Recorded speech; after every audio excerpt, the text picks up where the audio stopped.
অসম্মান করা জনতা দলের পক্ষ থেকে আমরা তীব্র নিন্দা জানাই। আমার পাশে আছে আমাদের সাধনা মহাল আপু। তিনি আরেকটা বিষয় নোট করেছিলেন, আলোচনা বিষয়ে। আপু আপনি যদি একটু বলতেন। জি, ধন্যবাদ আপনাদেরকে। ঈদ মোবারক সবাইকে। জোরে। এটি আ না এখন আলোচনাটা এই মুহূর্তে হচ্ছে ডক্টর ইউনূসের সঙ্গে আ আ বিএনপির ভারপ্রাপ্ত চেয়ারপারসনের আলোচনাটা চলছে। আমাদের যেটা প্রত্যাশা একটা হতে পারে কি আলোচনা শেষে বের হয়ে এসে উনারা হাস্যোজ্জ্বল মুখে বলবেন যে, "আমাদের অত্যন্ত সুন্দর আন্তরিক আলাপ হয়েছে। আমাদের এইরকম আলাপ আলোচনা অব্যাহত থাকবে ভবিষ্যতে।" এরকম একটা স্টেটমেন্ট দিতে পারেন। তো সেই স্টেটমেন্ট দেওয়ার আশঙ্কা থেকে আমি বলছিলাম তারেক ভাইকে যে এরকম ধোঁয়া ঝাপসা ভাষা একটা যদি কি বলে একটা স্টেটমেন্ট আমাদেরকে ডক্টর ইউনূস দেন, আমার মনে হয় না যে বাংলাদেশের মানুষ এই ১০ মাস পরে সেইটা সুন্দরভাবে গ্রহণ করার মতো একটা মুডে আমরা আছি। আমরা আসলে খুব সুনির্দিষ্টভাবে আলোচনায় কোন পয়েন্টে ওনাদের ঐক্যমত হয়েছে, কোন পয়েন্টে ওনাদের দ্বিমত আছে বা আরো আলোচনা প্রয়োজন এবং নির্বাচন সংক্রান্ত কোনো না কোনো একটা জায়গাতে ওনারা পৌঁছে তো আলোচনাটা শেষ হবে। সেই জিনিসটা আমরা সুনির্দিষ্টভাবে এখন তো আর আমাদের প্রেস যিনি আছেন, উনার একটা ভিডিও দেখলাম যে মানুষ উনাকে ভুয়া বলছেন।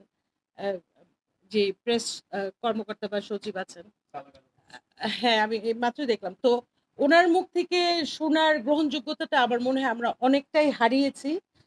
আ তো আমি খুশি হব যদি উনি না বলেন এবং ডক্টর ইউনূসের যে প্রেস উইং আছে তারা কেউ যদি না বলেন, কারণ ওনারা টুইস্ট করেন। ওনারা তথ্যের টুইস্ট করেন এই ব্যাপারে আমরা এখন মোটামুটি নিশ্চিত। কাজে প্রমাণিত।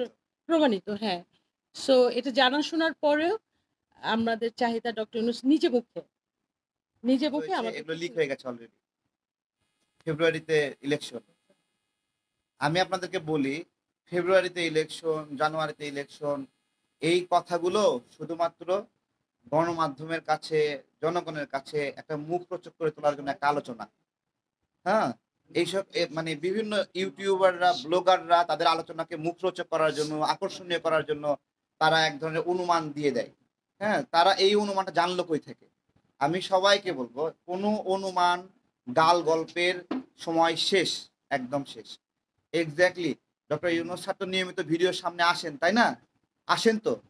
তাহলে এখন আসতে সমস্যা কি? এরপরে জনাব তারেক রহমান তিনিও তো ভিডিও ব্রিফিং করেন মাঝে মাঝে। এখন আসতে সমস্যা কি? তাই না? বাংলাদেশের নাগরিকরা না ওই এর মুখ দিয়ে ওর মুখ দিয়ে কথা শুনতে অনেক ক্লান্ত। হ্যাঁ? যে সকালে একটা বলবে, বিকেলে একটা বলবে। এগুলো হচ্ছে মানুষ আর পছন্দ করছে না। মানুষ অ্যাকুরেট ইনফরমেশন চায়। জনতা দলও অ্যাকুরেট ইনফরমেশন চায়। এবং আমরা নির্বাচন নিয়ে এখনো বলছি যে ডিসেম্বরের মধ্যেই নির্বাচনটা হওয়া উচিত।